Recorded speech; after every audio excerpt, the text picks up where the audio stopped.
Persona 4 Golden saved me during one of the most burnt out periods of my life, and I almost never played it. For the first time in my life, I learned to love myself and in turn truly love others, but we'll get to that.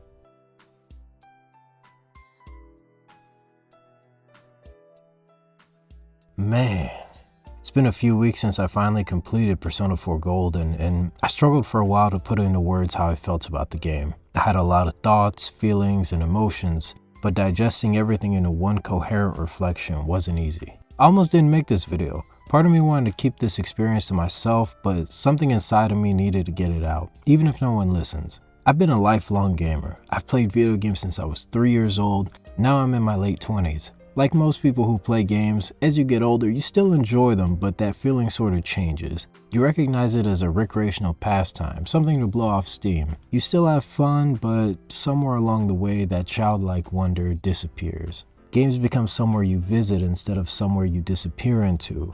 At least that's what I thought. I do this thing sometimes where I find something I think is cool and just obsess over it night and day until I finally get it. Right before Persona entered my life, the object of my desire was the PS Vita. I carefully watched for a good deal and I picked one up for 120 bucks, already modded and loaded with games. And just like all the videos I had watched on the Vita, there was one game that felt almost like a prerequisite to have installed: Persona 4 Golden. Honest to God, I knew nothing about the game. I hadn't watched gameplay, hadn't read reviews. I've always been more of an action RPG and shooter type of player, so this wasn't exactly at the top of my list. But every YouTuber was praising it like crazy, so I figured it had to be at least decent. I booted it up once, and I barely made it through the opening animation before life got too busy again and the Vita ended up collecting dust. Then, a few months later, burnout hit me hard. Work was killing me, I was trying to be the best father and husband I could be, and it felt like I was getting pulled in every direction. Housework, work, and all the random situations that demand your attention as an adult. I'm tired of this, Grandpa! That's too damn bad! Even getting up to sit down at my PS5 felt like a chore. All I wanted to do was lay in bed, so the Vita came in handy. After a few nights of procrastination and doom scrolling, I started scrolling through the hundreds of games I had installed, but nothing really caught my eye. Too many choices. It's kind of like opening Netflix and somehow finding nothing to watch. So I figured, what the hell? Let me put a real hour into Persona and actually give it a fair shake. This time, it felt like I was seeing it through new eyes. The animations and vibes were there, the character introductions were interesting enough, and the music was sensational from the jump. Very Persona. Next thing I know, I look at my phone, 2 a.m. I had just spent 4 hours in a small town called Inaba. The next day, I planned on playing again that night because I still wasn't convinced. I wondered if I was just bored and the game was just helping me kill time. Surely enough, I'd get bored and play something else. Wrong. Like a thief in the night, another 4 hours magically disappeared. I was hooked. The story and characters got their claws into me. I typically go down a rabbit hole with the things I get into, but not this time. I was too worried something might spoil the experience. It got to the point where I'd wake up every day with one quiet thought in the back of my mind.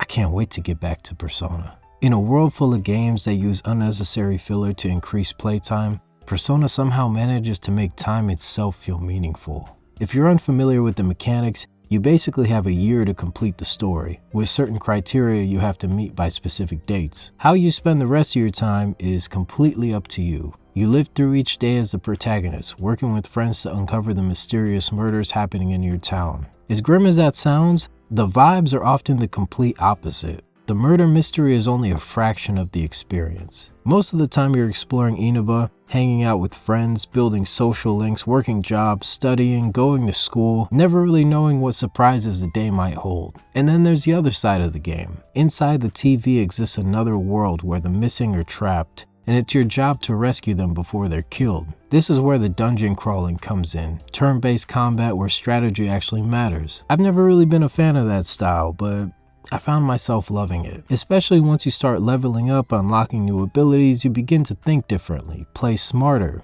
But what surprised me the most was this.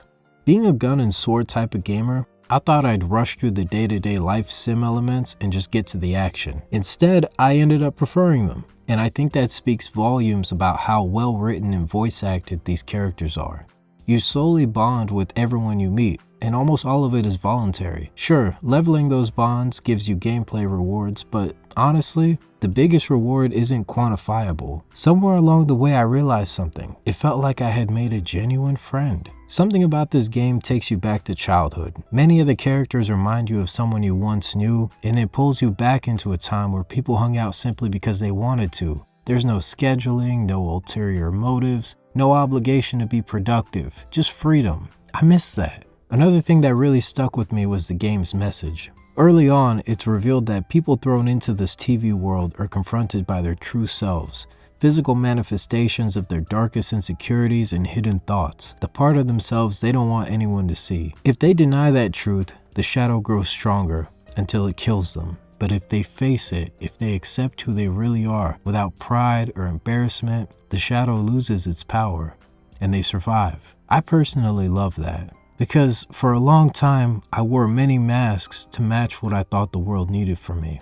I got very good at it, so good that in many seasons of my life, I didn't know who I was anymore. I was a shell walking around pretending everything was fine. That kind of self-compromise led me into many situations I shouldn't have been in and caused me to act in ways that weren't truly me. I might as well have been dead. Finding myself required real soul searching. I had to face the parts of myself that embarrassed me, that made me uncomfortable, that I wished didn't exist, and accept that they were still a part of me. Once I acknowledged those truths, something inside me settled. The storm quieted. For the first time in my life, I learned to love myself, and because of that, I was finally able to love others truly. Another powerful theme in Persona is the importance of personal bonds. The more time you spend with people, the stronger those bonds become, unlocking new strengths and possibilities. But it goes deeper than gameplay mechanics. Being a loner for a big chunk of my life showed me that. When I was younger, I wore self-sufficiency like a badge of honor. I believed I didn't need anyone, that I could do everything on my own. Despite the loneliness quietly hurting my soul, I convinced myself it was the best way. But that's not how humans are built. The uncomfortable reality is that we can only go so far alone. Trust is scary. People disappoint us, but if you never put yourself out there, you limit just how incredible your life can become. When you have people you trust and love, life's challenges don't disappear, but for a moment, they stop looking unbeatable. And I don't just mean romantic love. It could be a best friend, a family member, a neighbor, even someone you interact with briefly each day.